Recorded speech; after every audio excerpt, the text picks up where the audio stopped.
Now, this is the sort of thing that we never talk about. It's never in this territory that we explore the idea of trades and moving guys for the sake of moving guys, because this is mostly uncharted territory. And the reason I say that is because today, what I wanted to do was go over on Montreal Hockey Now and look at this article published by Marco D'Amico talking about some prospects that the Habs could trade in potential moves. These are guys that could be dangled. And it's very weird to go out there and talk about this because for the most part, the past few years, the Canadiens have seen a lot of growth in their prospect pool. Marc Bergevin did a really good job in acquiring multiple draft picks year after year, and he used those to select some pretty alright guys. You could debate the potency of the Canadiens drafting in the first round. Guys like Jesperi Kotkaniemi and Ryan Poehling come to mind, but for every Ryan Poehling you get yourselves a Cole Caulfield coming out here once in a while, so I'm guessing it's pretty alright.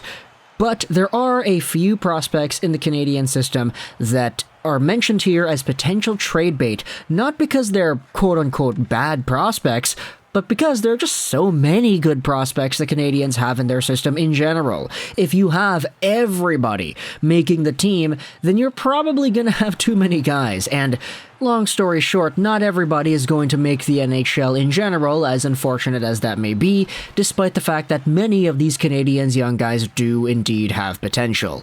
So I will leave a link in the description if you want to go ahead and read this article yourself. Marco D'Amico does a good job at just kind of going over the situations and talking about each of these prospects and their stories, but he opens this article up by saying that the Canadiens are looking to acquire top-end talent and picks to build for a better future, and sacrificing veterans might not be the only means to achieving that goal. As it stands right now, the Habs prospect pool has a significant amount of depth, but lacks quantity when it comes to the top-end talent that a rebuilding team needs to put them over the edge. Montreal can count on some impressive youngsters like Hudson, Farrell, and Waugh, but others are quickly being passed by younger prospects and could be used as trade bait to piece together bigger deals. This article then brings up the Alexander Romanov trade and says that this is an example that could be maybe replicated once more with some other names. Of course, none of these guys are Alexander Romanov, because Romanov is an NHL caliber player right now, but here are a few options the Canadiens could sacrifice from their prospect pool to better aid their endeavor of rebuilding. The first is Mattias Norlinder. Now, this is one that I kind of was a bit surprised to see, but after thinking about it a bit more, I was like, you know what? I see why he's there. 22 years old, left-handed defenseman, 6'1", 194, drafted by the Habs in the third round of 2019. This season, Mattias Norlinder is playing in the Laval Rocket, and he's got 8 points in 40 games played. He had 6 games played with the regular Canadiens last year, where he only had 1 point, but he spent the majority of his 21-22 in Frölunda. This article goes out there and says that after impressive seasons in the Allsvenskan and the SHL following his selection, Mattias Norlinder was seen as a potential offensive defenseman of the future for the Habs. Unfortunately, he has not had the smoothest transition to playing in North America, at least within the Canadiens organization, and could possibly be afforded better utilization in another organization.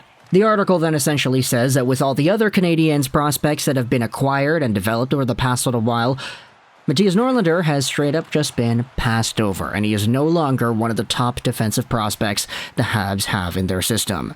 And this is sort of the angle that I immediately thought of as well, that, hey, you have guys like Lane Hudson who were acquired so recently that are so good. You have players that have already made the team, like Jordan Harris. You have the Kovaceviches in the world, not to mention the Arbor-Xhekajs and the Ghoulies. These guys have been better.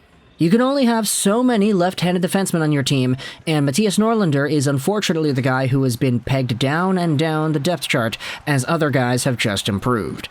It's unfortunate, but for Mattias Norlinder, a guy who was once seen as one of the better skating prospects the Habs had, he has not been improving at the rate that a lot of the other peers around him have been, so now he's tossed into this article about being a potential trade chip. The second name is Oliver Kapanen, who is indeed Kasperi Kapanen's cousin. Not brother, just cousin. So, Oliver Kapanen was taken in the 2021 draft second round pick, by the Canadiens. 19 years old, 6'1", 179 right-handed center. This season, Kapanen is playing for the Kalpa in the Liga, where he has 20 points in 43 games played. Not the best production in the world, unfortunately. It's a big step up from last year, but it definitely has a lot more room for improvement there. The article goes out there and says that despite the fact that Kapanen has had a career year so far, the Canadiens have a plethora of potential bottom six centers in the lineup, and Kapanen's value is likely the highest it's ever been given his recent upswing in offensive output. The Habs have Jake Evans locked in for a couple more years, and youngsters like Owen Beck, Kidman, Cedric Guindon, and Vincent Rohr, these guys are all capable of playing the role, making a player like Kapanen expendable. And honestly, I could see where he's coming from too when D'Amico writes that Kapanen isn't really in that position to have a stranglehold on a bottom six center spot down the line, mostly because, as he said, there are other guys that have shown off a little bit better a little bit sooner as well. For Kapanen, he was never really supposed to be the speedy offensive winger like his cousin Kasperi, but more so of a two-way caliber center, and that's sort of why the production here isn't too amazing for the guy, but of course getting 20 points in 43 games played is pretty alright in and of itself. It's just there are other names that definitely do provide value in that respect. And finally, the last prospect here listed by D'Amico as a potential trade chip is Ylonen. This may come as a shocker to some, as many are already penciling in Ylonen into the Canadiens lineup as of next season, but the 23-year-old is getting close to a point where the Canadiens need to make a decision in terms of where he fits into the future. He'll no longer be exempt from waivers next year, and the Canadiens are projected to have an even bigger logjam at forward next season than the one they dealt with this year. There are a few other names tossed out there as being guys that have potentially overtaken Ylonen or guys that could replace Ylonen, but that being said, if the Canadiens do decide to keep him in the fold, which would be a very agreeable decision amongst fans, it means that Hughes succeeded in moving out some other veterans between now and the trade deadline. Ylonen is a guy that I'm honestly pretty happy to see doing what he's been able to do. He had a really small cup of coffee with the Canadiens the past few years, and if you believe it or not, I mean, he only made his NHL debut 2 years ago or whatever it was. Time flies when you're having fun, right? But Ylonen was a former second-round pick by the Canadiens back in 2018, 23 years old, 6'1", 190 as a right-handed right-wing player. This season, he had himself 2 assists in 10 games played, but he is a point-per-game player with Laval, getting 30 points in 36 games played over there. You're going to really have to make sure that Ylonen is what you think he is if you want to keep him around for next season and end up trading somebody else to open up that roster spot. But D'Amico is arguing that, hey, because there are just so many guys here and Ylonen is going to require waivers soon, because he is not the biggest impact maker out there, you could debate that the Habs have the ability to trade him away to some other team.